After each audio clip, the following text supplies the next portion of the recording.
ఏడేడు జన్మాల బంధాలతో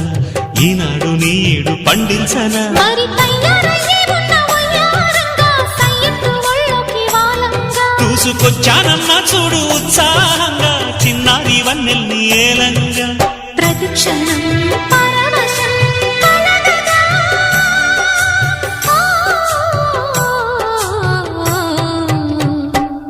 మనసా పలకవే మధుమాసపు కోయిలవై చెలిమే తెలుపవే చిగురాశల గీతికవై